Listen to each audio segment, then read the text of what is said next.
لیکن علماء نے لکھا کہ ماں باپ کی خدمت یہ وہ عمل ہے کہ کل آخرت میں تو اللہ تعالیٰ جو اجر و ثواب عطا کرے گا وہ تو آخرت ہے، فرمایا دنیا پہ بھی اللہ تعالیٰ اس شخص کو محروم نہیں رکھتا۔ اور آپ اس شخص پر نشان لگا لیں جس نے اپنے ماں باپ کی خدمت کی ہے، کل آخرت میں تو اسے جو ملنا ہے وہ تو ملنا ہے، دنیا میں بھی اللہ اسے کسی شے کی کمی نہیں رکھتا۔ اور اس شخص پر بھی آپ نشان لگا لیں جس نے ماں باپ کو رسوا کیا اور ماں باپ کو ستایا ہے، آخرت میں تو جو اس کے ساتھ ہوگا وہ تو الگ ہے، لیکن دنیا پر بھی آپ اس کو رسوا ہوتا ہوا ضرور دیکھیں گے۔ تو مجھے اور آپ کو ان چیزوں کی طرف غور کرنا۔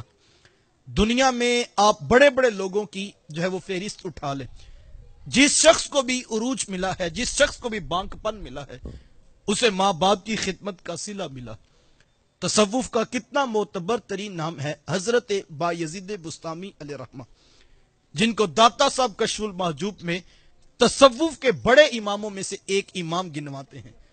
یار جن کو داتا صاحب بھی تصوف کا امام کہہ رہے ہیں وہ کتنے بڑے امام ہوں گے، اللہ اکبر۔ حضرت بایزید بسطامی علیہ رحمہ فرماتے ہیں ایک دن ماں کے پاس حاضر خدمت ہوئے اور آ کر عرض کیا کہ ماں تیرے بھی حقوق ہیں اور رب رحمان کے بھی حقوق ہیں، میں اکیلا دو ذاتوں کے حق پورے نہیں کر سکتا، تو مجھے اپنے حق معاف کر دینا تاکہ میں رب رحمان کو راضی کر لوں۔ تو وہ ماں بھی تو پھر بایزید بسطامی کی ماں تھی۔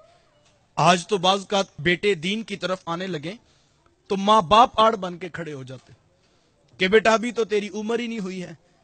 نوجوان چہرے پہ حضور کی سنت کا چراغا سجانا چاہے، سر پہ حضور کی سنت کا امامہ سجانا چاہے، تو بعض کا ماں باپ آڑ بن جاتے ہیں کہ بیٹا ابھی تو تیری عمر نہیں ہوئی، ابھی تو تیری شادی کے ہم نے خوشیاں پوری کرنی ہیں۔ تو اس طرح سے جو ہے وہ ماں باپ اس وقت آڑ بنتے ہیں۔ تو خیر وہ تو ماں بھی بایزید بسطامی کی ماں تھی، تو کہا ماں تیرے بھی حقوق ہیں اور رب رحمان کے بھی حقوق ہیں، میں اکیلا دو ذاتوں کے حق پورے نہیں کر سکتا، تو مجھے اپنے حق معاف کر دینا تاکہ میں رب رحمان کو راضی کر لوں۔ تو ماں نے کہا کہ بیٹا میں تمہیں اجازت دیتی ہوں، کل قیامت کے دن میں نہیں پوچھوں گی اور میں اللہ کی بارگاہ میں کوئی سوال نہیں اٹھاؤں گی کہ بایزید نے میری خدمت نہیں کی تھی۔ ماں سے اجازت لی، جنگلوں کا رخ کیا، حق ہو کی ضربیں، مجاہدے، عبادات، ریاضتیں، مسلسل محنت ہوتی رہی۔ 12 سال کا عرصہ اسی محنت شاقہ پہ گزر گیا۔ 12 سال کے بعد جب بستام شہر کی گلی سے گزر ہوا تو دل میں خیال آیا کہ چلو ماں کو ہی سلام کرتا چلا جاتا۔ دروازے پہ دستک دینے لگے تو ہاتھ اس خیال نے روک لیا کہ ساری زندگی ماں کی خدمت نہیں کی، اس وقت پچھلے پیر اٹھا کر ماں کو تکلیف کیوں دوں۔ دروازے کے ساتھ ٹیک لگا کر ماں کے اٹھنے کا انتظار کرنے لگے۔ صبح جب تہجد کے لمحے قریب آئے تو نالی سے پانی باہر بہتا دکھائی دیا، سمجھ گئے کہ ماں تہجد کے لیے اٹھی ہوگی۔ 12 سال کے بعد جب بایزید بسطامی نے دروازے پہ یوں دستک دی تو اندر سے ٹوٹے لہجے سے آواز آئی، میرا پتر بایزید تو نہیں آیا؟ بیٹے تو بیرون ملک جا کر ماں باپ کو بھول جائیں، یہ بیٹوں کی مرضی ہے۔ بیوی کے آنے کے بعد ماں باپ کے پاس بیٹھنے کا وقت نہ بچے، یہ بیٹوں کی مرضی ہے۔